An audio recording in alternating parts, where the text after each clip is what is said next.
Indy Eye, Jordan Shanks-Markovina. How are you? Oh, pretty good. I'm just trying to get rid of this notification. And yes, no, I'm good. So, thanks so much for talking to us this morning. And No, that's fine. Please, look, I'm so sick of rehearsing for my next show. It's a really, really appreciated break. we could You're probably do, basically the only person that I've talked to for the last month. yay, thank you. So, but do you want to do like you could give us a little taste of your next show, seeing you've been rehearsing. We could do that at the end. The show, no, Yeah. you're gonna have to pay for that. I'm not giving that away. Oh, damn. All right, fair. Very fair. You're gonna want to see it though. It's insane. I'm gonna destroy all of my credibility at once. It's about aliens. That's it. It's about Totally aliens. about Oh my aliens. God. Stop I'm it. sorry, I went down the rabbit hole, and I've Okay. got to make a show Well, a year. That's all I was reading sure. about. So that's Okay. what you get. Okay. Well, maybe we should warm up to that. Yeah, all So, right, fine. all right. But But you're I'd like scared of to the truth, start with, though. okay. So, Yeah. Jordan, you're a comedian. You're an investigative journalist, and now a motivational speaker. Well, which is it? I mean, which is the one that you would say if you were going to classify yourself? How would you do it?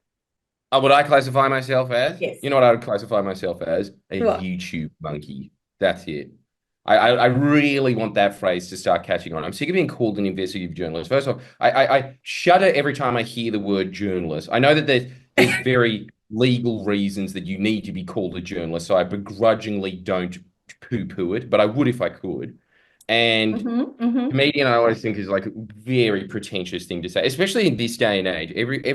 Everybody who has a podcast thinks that they're a comedian, True. and I think that I fall into that category. And so I'm very scared of just.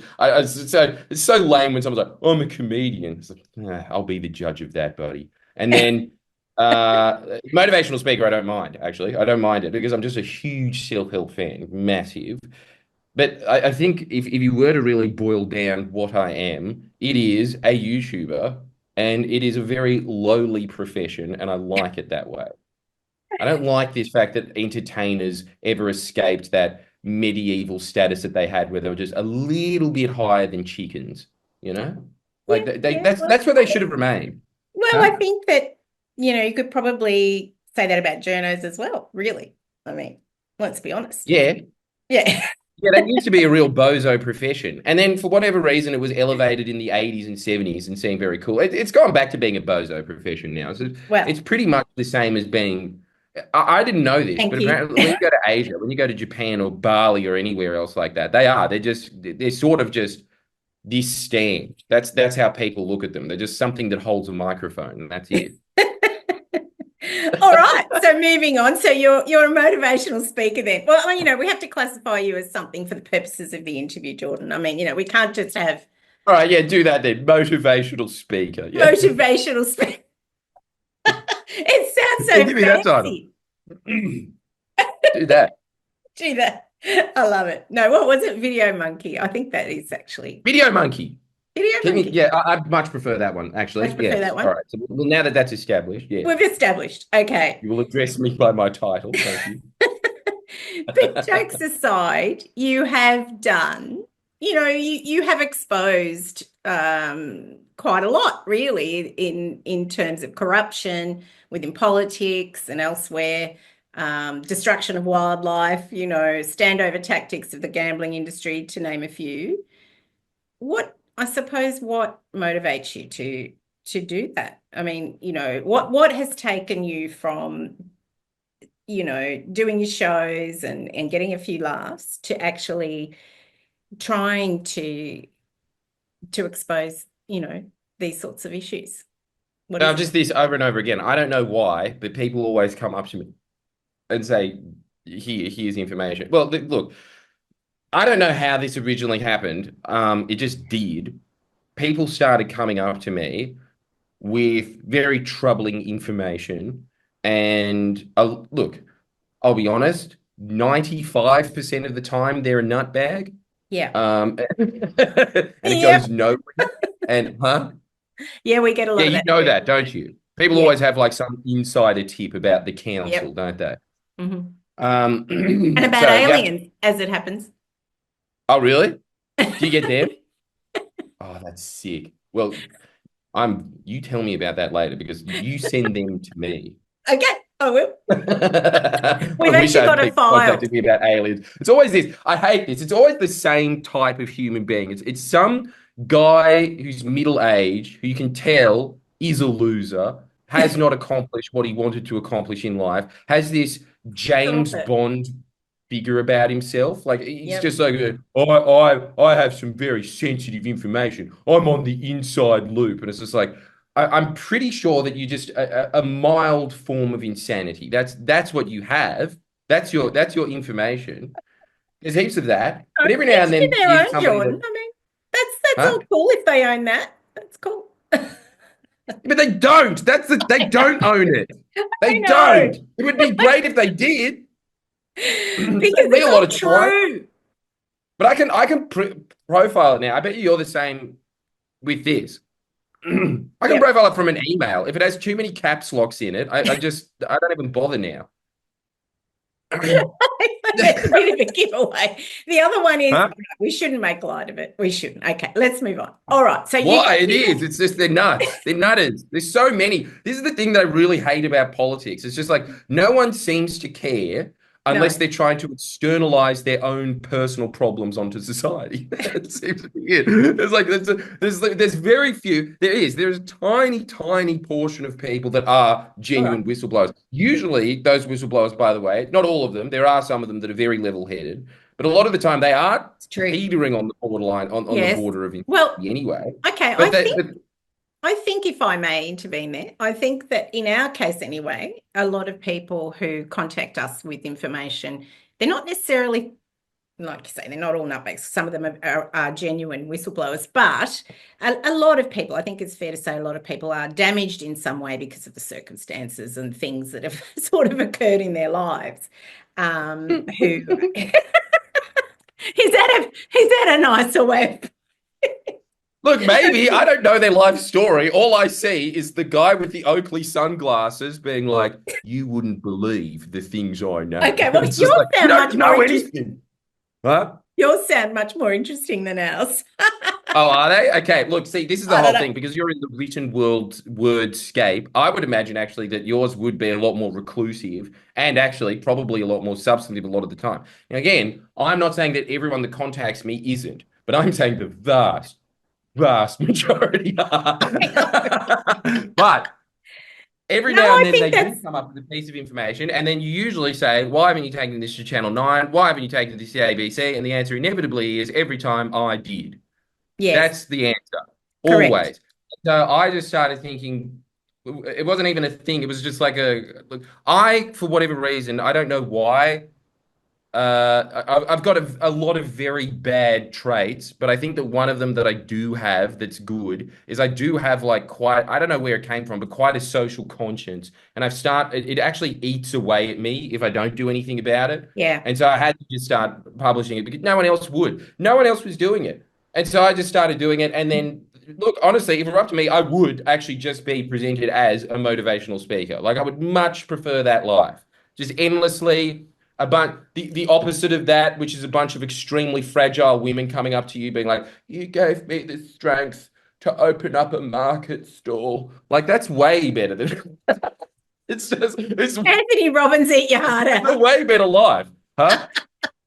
It's a way better life. It's like you're still changing lives and everything. It's just like there's none of the downside and endless vitriol and hatred that you get in the Yeah, so political sphere, huh? about that, can we delve just, briefly into, because of course, a lot of the things that as we said, a lot of the things that you've talked about and exposed on your channel, um, have actually led you into darker areas. One of them, of course, being almost witness protection situation, where you were forced into hiding recently. Can you tell us a little bit about that and what happened? Yeah, well, look, I can tell you like the basic outline of it of what the general public knows, which is there's a couple of bozos have been arrested for firebombing my house, And there was also a bunch of lead up to that, which I can never get into. I wish I could, because if I did, my Patreon would triple tomorrow. I can guarantee you that. That's the other thing that I think really, look, a lot of this as well goes to my team that work just as hard as I do constantly. They're very, they have that same nibbling social conscience thing. And I think that what's Yep. very good about Friendly Geordies is the fact that for whatever reason, it has attracted people that could be doing a lot of, you know, my producer, for instance, he could be making a lot of money in the dark arts of media management, and my editor could have been making a lot of money making ads for fucking Wet and Wild. Like it's just Yep. they could have been doing those things, but they moved into it and Yep. they did have the same life-threatening situations put onto them as well. And to their credit, they kind of had exactly the same response as me, which was to just keep going. And I think it's just because I don't know, for whatever reason, the content just attracted those kinds of people. Yep. But so that was kind of the internal circumstances of what was happening. But there was a lot of things behind the scenes. I'm telling you now, there's things. This is the worst thing I think about all of it is the fact that if I was to brag about my accomplishments, and by extension, when I say I shouldn't even say mine, it's like it really is our accomplishments. Like every single one of them did really pitch in, like in their specific niche, right? But in our accomplishments of doing that, there are things that we have done for the state of New South Wales that will never be publicly aired ever, that are way more impressive than the things that we can publicly brag about. Yep. And it is related exactly to what you're talking about. And it's so frustrating because, I want more Patreon money, damn it. Yeah. Like on top of that, it's very like what I'm saying to all the young budding people that come up and say like, how do I have your life? You, you really don't. It's not a great life. It's really not. It's just endless, endless attacks, endless like unfair smears on you, and that's like the good days. It gets like way darker than that. Well, it does when they burn your house down, Jordan. I mean, Huh? which is, of course, what happened. The burning the house down, that was one of them, but there was also like Details. people, I don't know, for whatever reason, the mainstream media's response was like, oh, yeah, it's perfectly acceptable to bankrupt him on bullshit terms. It's perfectly acceptable to just have the police pursue him as some sort of personal vendetta for 6 months, secretly, mind you. That's all well and good. Burning his house down is a bit too much. Try and sue him out of his house instead. That's fine. Like the endless tactics that we used, endless tactics that we used. But the big one that everybody always knows about because it was literally a house on fire was the house on fire. There's a lot of other things that I thought actually were just a lot more sinister, really. Now that I look back at it, I think that the endless litigation and the endless trying to extend the law to get to the point where they're putting me behind bars for like very experimental legal precedents that they're Yep. just sort of inventing on the fly. That was much more disturbing to me because that was very premeditated and that Yes. was just all in the supposed house of justice that this was all happening. Yeah. That, when I look back at it, I'm always just like, the mob coming in and being like, shut the fuck up. It's just kind of like, okay, message received. Yep. But I think most people the would. courts will just pursue you to the end. To the end. Huh? I think most people would shut the fuck up just quietly, but in your case, you have not. In fact, would you say that you are motivated by the fact that people have tried to shut you up to continue? No, no, No? no, no, no. I at this point am completely motivated by the fact that very few people, if anyone, seem to care about the facts, seem to care about the direction of the country at all. That's the only thing that motivates me at this point, I think, is just the fact that like there's two categories of people generally, I think. Yep. Three categories, really. I think there's sort of just people with some sort of sense of public service, Yep. and then Well, there's civic people duty, I with think, isn't it? yeah, Really? some sort of sense of civic duty, and I Yeah, would yeah. include in most of that generally just public servants, mostly, just pretty much Yep. that. And then Anyone Yep. outside of a public servant, I think, just falls into the categories of like doesn't give a fuck, seems to just think that like roads and hospitals magically like just keep running Yeah. for some reason. Peer. Yeah. There's a large swath of the population that's that, and then I think that there's the other swath of the population that have bullshit jobs, have to Yep. justify the fact that they do have a bullshit job by pretending to care. Yep. And generally, like if they disappeared tomorrow, probably the economy would function better. I think that those are the three general groups of Australia. And I think that really people that represent public servants and care about sort of the people that do keep the country running and are looking out for their interests. I think that that's actually that's like barely reflected in the media whatsoever, which is actually why I'm a big fan of Independent Australia, because I think it is but one of the very few outlets in the country that does. And I'm including new media in that, by the way.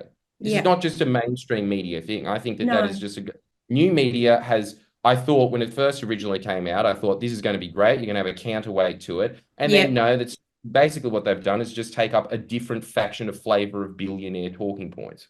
Yes. I That's agree. that's what's happened. And so like pretty much that's the only thing that motivates me these days. It's just like, oh, for fuck's sake, it's still no one saying it. That's I it. know. Well, that's what motivates us too, by the way. But we're not here to talk about us today.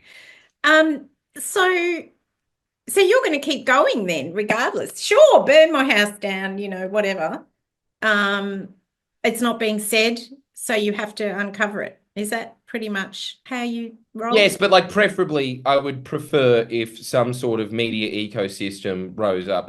Pretty much this is I will retire. I will retire the day we go back to what the media ecosystem was, I think at the turn of the 20th century, where there was at least some pro-union outlets in the Yep. country before it was just completely squeezed out by advertisers and business.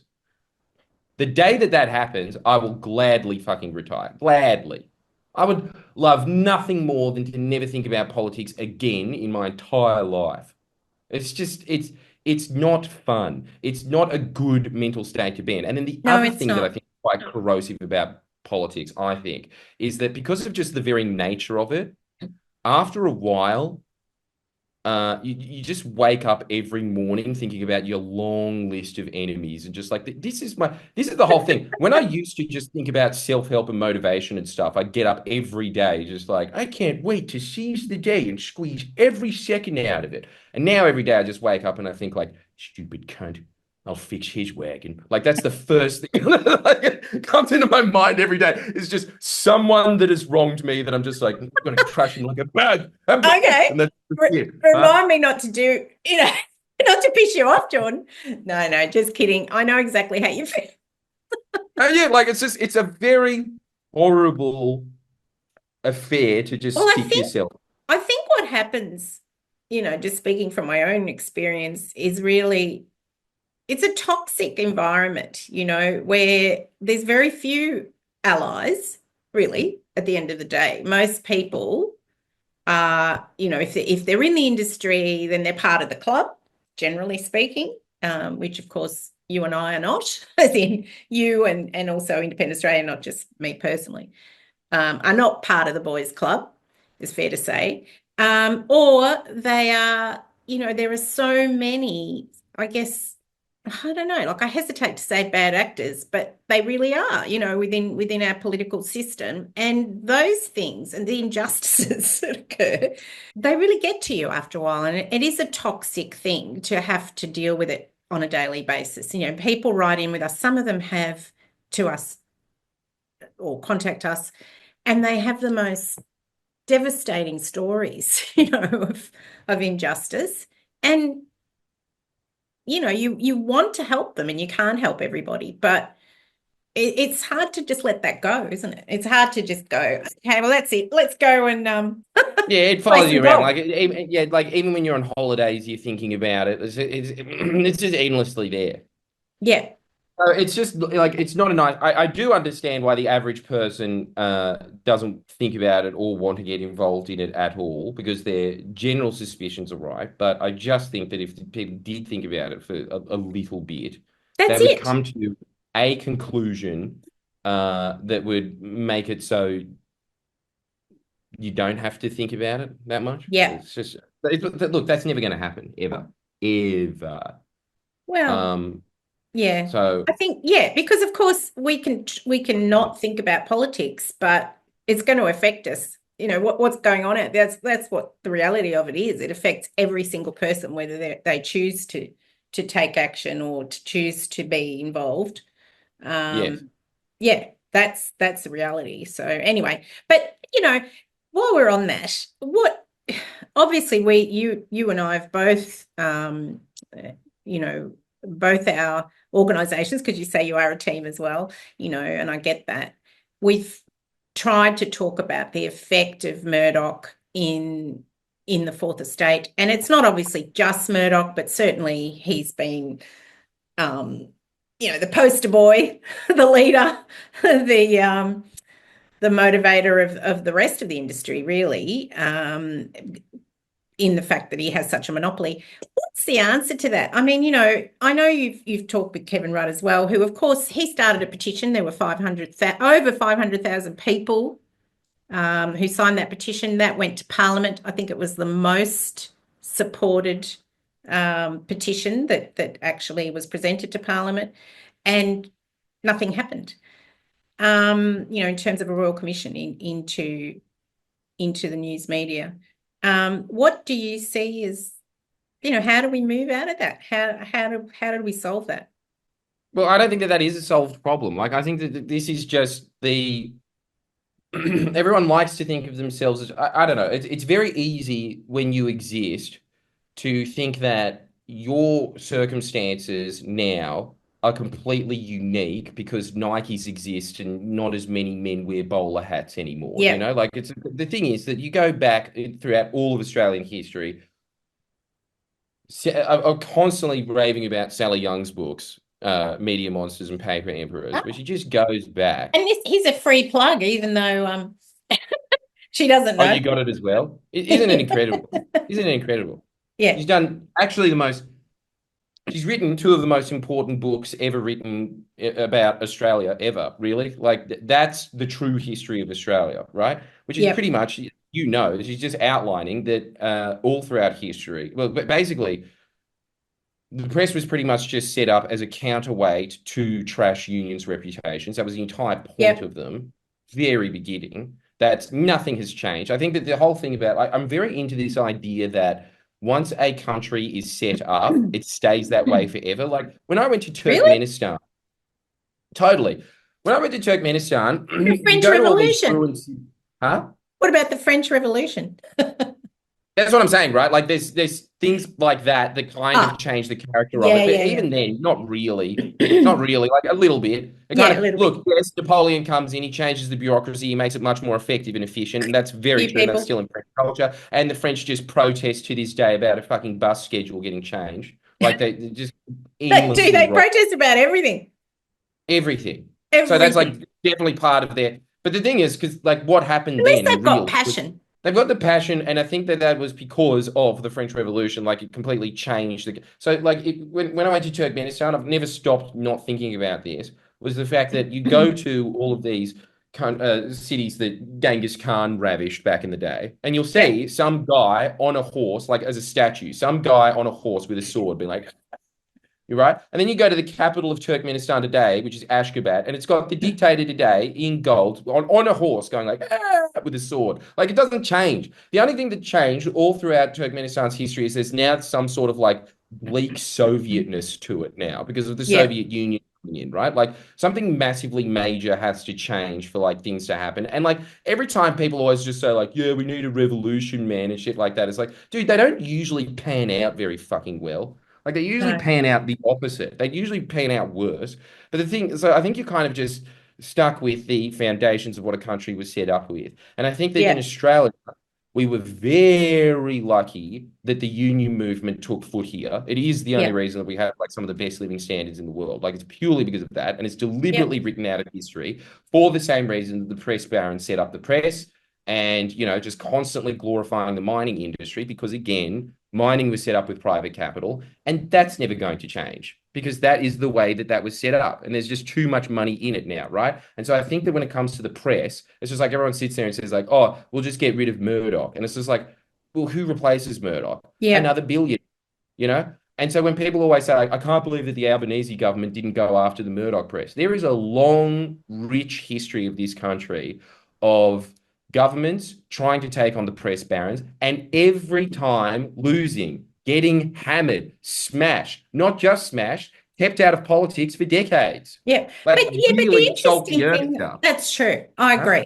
But the interesting thing about that though, and obviously Gillard was a good example of as soon as you mention doing anything to regulate the industry, you're out. But I think, there are things that can change in terms of media ownership legislation, for example. That's something that can be looked at. I don't know whether it's the answer, the be all and end all, but if you look at Australia compared to, say the UK, of course, the right-wing media still has a very large presence in the UK, but there is a publication pretty much for every political, every sector of the political spectrum there. Whereas here, there really isn't. It's like they're all in together pretty much with a few fringe dwellers, if you like, such as IA and a few others. But that's what I'm saying. Like, really, is there? Because it's sort of just like an illusion. People always say this Mm. about the British press when they talk Yeah, about that, right? And it's yeah, like, yes, I understand that media concentration in Australia is like nothing else in the Western world. It's it really right up there isn't. with dictatorships. Yeah, It's really, really concentrated, right? Really, what replaces it is my question always. Like, even if you yeah, diversify media, what is that? It's just pretty much like different factions of the elite getting their voices heard. That's really like when you look at the crossbench, for instance, everybody's just so like, oh, I can't wait for a minority government. It's like, why? So that we yeah, have, the party of unions being held to account by who? Simon Holmes Accord. What? A former liberal that just like whose business model relies on the planet continuing to exist. Well, I guess that's better than like a bunch of people whose business model relies on the planet not continuing to exist. But you look at it, what are they trying to do? Stifle Labor's wage legislation. That's like a big, big part of what the Teals are in there for, you know? And it's the possibly. same thing. It's just like, look, you'll get a diverse, and they are setting that up. Like Climate 200 is setting up sort of like this new media ecosphere that there's, but it's all just pumped with a narrative that just supports this sort of like this other faction of the elite and their Anti-worker. vision for Australia, which is not really a vision that's very worker friendly. Mm. It's not a vision that really lifts people out of poverty. It's more just a vision that's kind of like, instead of the mining industry getting everything, the investment class should get some scraps. That's really the vision at the end of the day. And I think that like as soon as Right. you Well, I think start it's a bit of a diversifying the generalization, but press, fair. Fair huh? enough. What did you say? I was just going to say, I think it's a little bit of a generalization to say that all the independents are of that ilk. But yeah, Don't you think though that it's just like this is the new savior thing that they are pushing through? I get it that mm, there are some independents out there like the Centre Alliance or whatever that just like tore and scrounge their way into parliament somehow. yeah, Usually you look at an independent, usually you look at a minor party, and there's always a fucking billionaire sugar daddy behind yeah, them. yeah. Speaking of billionaires, sorry to interrupt, but you were a fly on the wall at a very important mining meeting recently, I believe. Yeah, yeah, but see, this is what I'm talking about, right? Like, Oh, look, this is like who was there? Who was yeah, there? Like, first off, this is what's so annoying. I hate how there's always just this idea of just like, oh, we need a minority government or whatever. What do you think the coalition is? It is a minority government. It just has a yeah, permanent cancer. I've said this numerous times, and I truly do believe this. If the Liberal Party was kept to its own devices, like it is in South Australia, it yes. still wouldn't be my politics. I still wouldn't vote for them, but I could live under them. I could live under them quite easily. They're just not insane. It's like, but then you look at like the Nationals over in, then you look at the LNP over in Queensland, and it's because there's like that cancer is permanently infused into the DNA of the Liberal Party Yeah. there, and it's such a psycho rabid party. And then you look at who was at that mining magnate meeting there, and you've got Pauline, voice of the forgotten people, there for the everyman, for the struggling worker. You know what? Honestly, for the longest time, I was under the impression that all of that mythology of Pauline Hanson was true. I believe the whole fish and chip shop owner thing of just like, she's saying what everyone's thinking in Engadine, like it's just like I thought that about her. And then you see her, she's best friends with Gina I Reinhardt. know. Best friends. Best friends. Goes on You know trips to she was a Thailand with liberal. them. She knows she was Huh? in the Liberal Party. This is what I'm saying. Like a lot of the time, you always just hear this thing of like, we need more independence. And it's like, what are they most of the time? Most of the time, they're failed liberals. Yeah. That's a lot of, or they're like Fatima Well, Cayman. It's just complete I opportunists don't that think just we can left the say that Labor about Party. all of Huh? them. But yeah, fair enough. So you reckon, like, okay, there's Pauline, there's all of the Clive Palmer crew. Like, you have a bunch of them that just like ran as like liberal candidates that Yeah, went yeah, for it. yeah. Field are liberals. They're liberals that are just like, oh, I didn't get Preeth election. Like I think that's a bit they're harsh. just liberals that believe in climate change. But I don't they think we can just put them all in the same boat as Pauline Hanson and Clive Palmer. no, they obviously have like this is the whole thing. Like I think there's like a lot of bullshit about politics, and I just keep coming back to it over and over and over again, which is that like everything except unions is snake oil salesmanship. It's just snake oil. It's Yeah, like the only thing that has ever moved this country forward, the only thing that has ever moved anything forward ever in the history of humanity. You go back to ancient Roman times, it is organized labor. That's it. That's it. Everything else always is just sort of like some sort of flavor of the middle class's moralistic narcissism of that time. It changes from time to time. Like you had the DLP, and that was all just about like the Labor Party isn't Catholic enough. And then it came into the fucking Democrats, which was just like the same thing that they do now, like we're keeping the bastards honest. And then it turned out that they were just fucking bastards. Like it's just the same thing over and over again. It's just a new toy that is dangled in front of people when their preferred party, which is the Liberals, which is why you had Dutton at that party groveling to Gina Reinhardt, really saying that that speech was honestly astonishing to me when yes, that came on.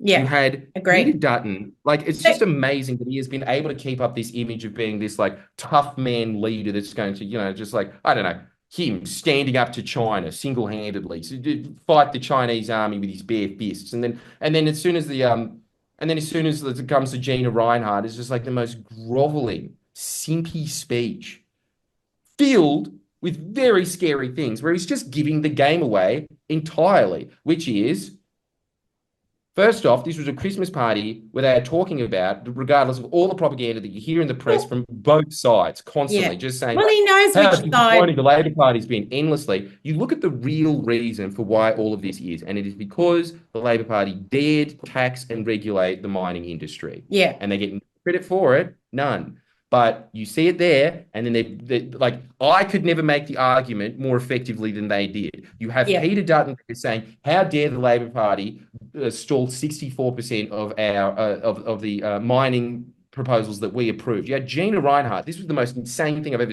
heard in my life. It was a parody. It's like I couldn't come up with that. It was too hilarious. It was her sitting there saying, the reason that we need our regulations lifted is so we can wipe out a species.